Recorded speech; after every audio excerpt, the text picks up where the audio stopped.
If you're a Canadian who's built up wealth but doesn't have a clear plan, you're probably asking yourself, am I on the right track? Are my investments performing? Am I overpaying taxes to the CRA? Well, you're not alone. After building more than 100 financial plans, I'll show you how one family in this exact situation discovered the answers inside their total wealth plan. Again, you're not alone in feeling uncertain about whether you're on the right track. I see this all the time with individuals in their late 30s, 40s, and 50s. One of the first things we uncovered with this new client was just how scattered their investments were. They had money spread out across 5 different institutions, each one managed differently, with no common goal or strategy. On the surface, it looked diversified. They had dozens of accounts and different advisors and different funds, all different approaches. But once we started reviewing it, it became clear that the appearance of diversification was hiding a much bigger issue. In this client example, my team and I started working with a business owner couple in their early 40s based here in Calgary, Alberta. They had a roughly $1 million investment portfolio and a paid-off home worth about $1.2 million. When we pulled all of their accounts together, and this is something I see far too often, we found that they were holding 14 different bank stocks. That meant their entire portfolio was essentially one concentrated bet on a single sector. It may seem that having accounts at multiple institutions means you're diversified, but what I've learned is that real diversification comes from proper investment management, not assets scattered across different platforms. In this case, they had overlap everywhere. Each advisor thought they were doing the right thing, but no one was looking at the big picture. The result was a portfolio that looked busy but was actually unbalanced and risky. If the banking sector had a bad year,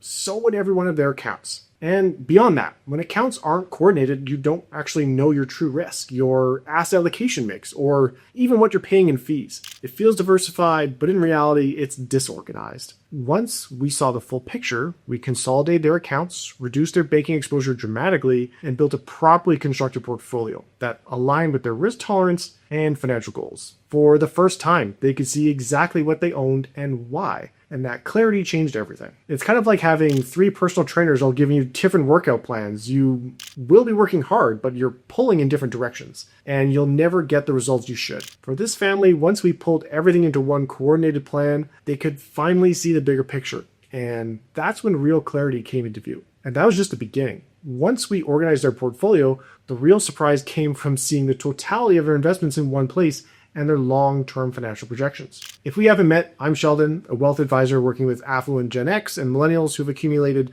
$500,000 or more in investable assets. My clients are focused on growing their wealth while also maintaining the lifestyle they've worked hard for. My team and I don't just do retirement planning. We do wealth planning. It's not about whether you can retire. It's about what you want to achieve before and after work while strategically passing wealth to the next generation. As I was saying, the biggest breakthrough came when we showed their total net worth on one page and ran long-term projections of their wealth. Most people underestimate the power of compounding. They think about growth in straight lines, not exponential curves. And that's why even conservative assumptions can lead to massive results. This matters most when you're in your peak earning years, saving consistently and have decades for your wealth to compound. That's when the future numbers can catch you completely off guard. I'm confident that this will help you because I've seen this moment. When people realize their future wealth trajectory, it completely changes how they approach their planning and saving today. Let's look at the projected net worth of this family in their early 40s. As stated, they have a portfolio of $1 million and a paid-off home worth approximately $1.2 million. So their starting net worth was $2.2 million. We then assumed they were saving $50,000 a year until retirement. We also modeled that they would be withdrawing $100,000 starting at age 65. Their investments are growing at 6% per year, while their real estate is growing at 2% per year. We then projected this out to age 95. The realization that their estate could be worth $36 million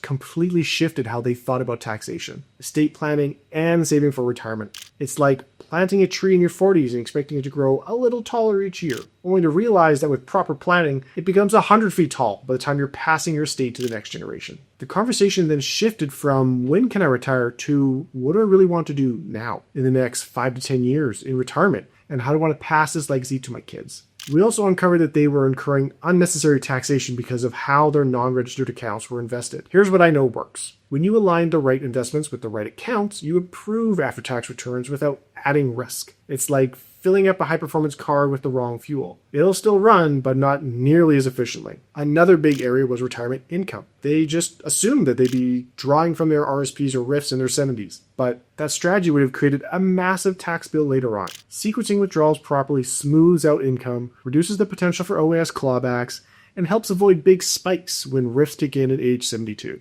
I've seen this work consistently when we map it out early, rather than waiting for the CRA rules to force our hand. For this family, a resequenced drawdown plan lowered their projected lifetime tax bill by hundreds of thousands of dollars. Finally, we explored what all of this meant for the family. With future wealth projected in the tens of millions, it wasn't about retirement, it was about legacy. This shifted their mindset from, are we okay to retire, to, how do we prepare our kids to handle this level of wealth and protect it for generations to come? Again, for this family, their story completely shifted once they saw their numbers in a plan. If you're in the same position, the next step is simple. Reach out, let's start building.